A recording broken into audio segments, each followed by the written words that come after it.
Okay, so we're diving into some pretty wild stuff today. This whole thing that started back in December 2024, bunch of reports, articles, even some firsthand accounts, all about some strange sightings over Morris County, New Jersey. Yeah, it starts off kind of small town, almost like a, local legend. People seeing weird things in the sky at night, but just brushing it off as drones at first. Right, but like not your average run-of-the-mill drones, Yeah. right?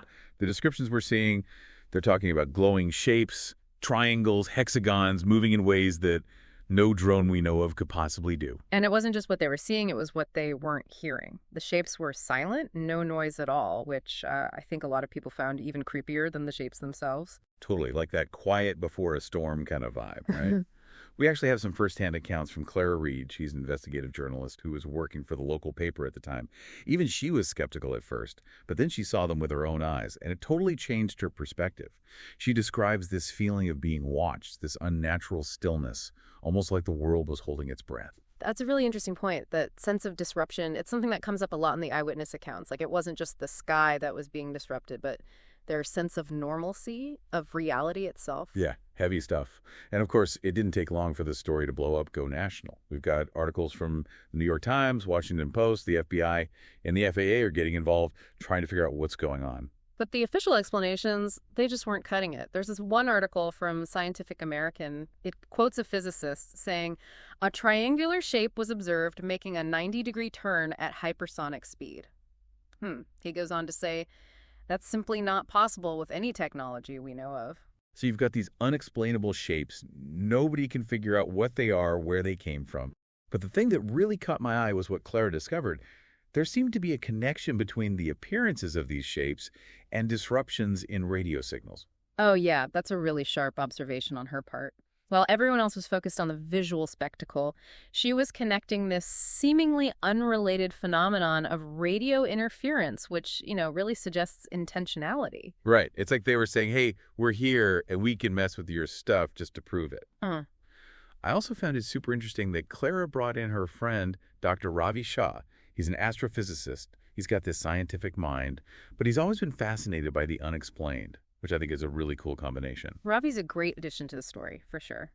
He embodies that blend of scientific rigor and open-mindedness that you need when you're dealing with something truly new and strange. And his analysis of the shape's movements, it's really telling. He describes them as mathematical, almost like a language. Yeah, like seeing a message written in a language you don't understand. You know it's trying to communicate something, but you just can't decipher it. And then things take a really chilling turn. Claire goes back to the park where she first saw the shapes, and this time they come to her closer than ever before. This encounter, it's a major turning point in the story. We're shifting from observation to direct interaction. The shapes, they hover over the town, and Claire's radio crackles to life. Then, a voice, a single word. Prepare. Chills, man, literal chills. They didn't just appear, they spoke. What are we supposed to prepare for? That's the question on everyone's mind. The shapes have arrived, they've made contact, and they've issued a warning. What happens next is anyone's guess. I don't know about you, but that word prepare, it really stuck with me. Yeah, you and the rest of the world? And Clara, she doesn't just sit around and wait for answers, She's fixated on that audio recording, listening to it over and over, trying to find some hidden meaning in it. It's really impressive how Claire just dives right in, doesn't she? While everyone else is losing their mind, she focuses on the evidence. Right, like a true investigator. And the media coverage during those first few days, man, it's a wild ride. We see headlines from all over the planet. The New Jersey phenomenon, that's what they called it, making global news.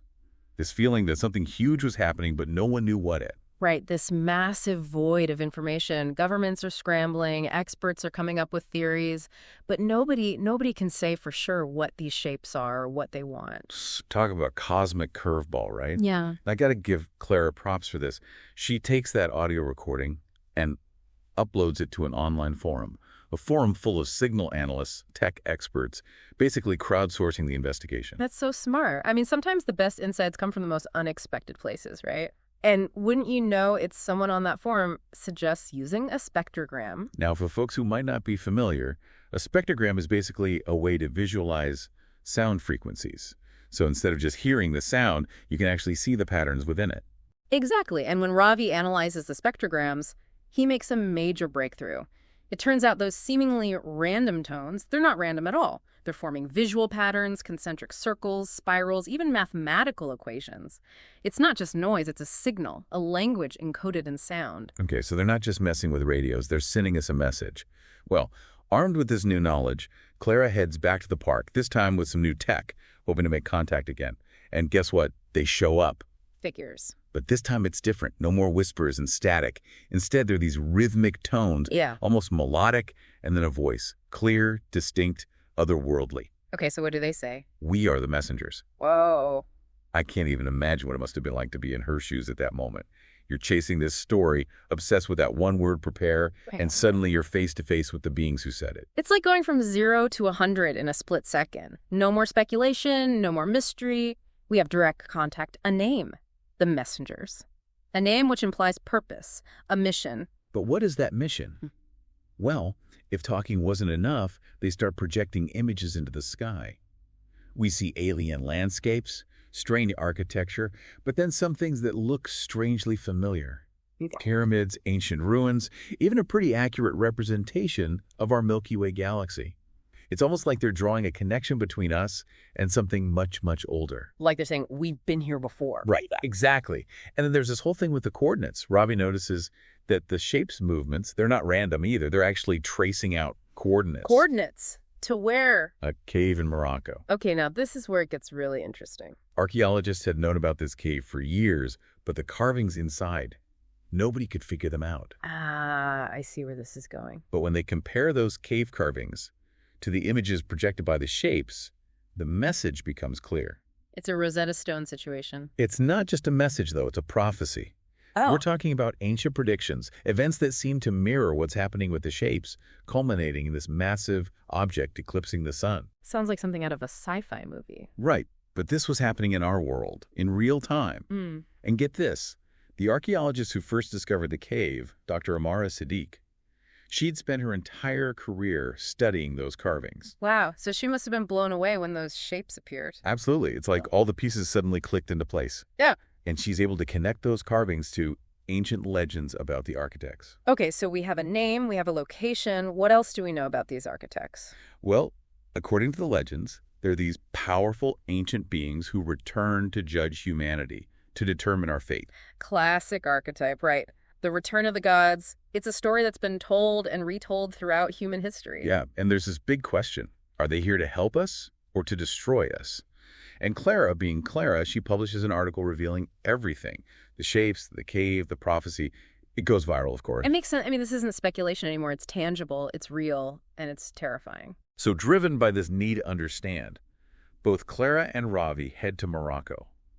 They have to see this cave for themselves, experience this ancient mystery firsthand. And what they find inside is more than just carvings on a wall. What do you mean? There's this atmosphere, an energy, this feeling that the place is somehow alive. Like the cave itself is connected to the shapes, right? Yeah, and Ravi, with his scientific background, he notices that the symbols, they're not just random scribbles.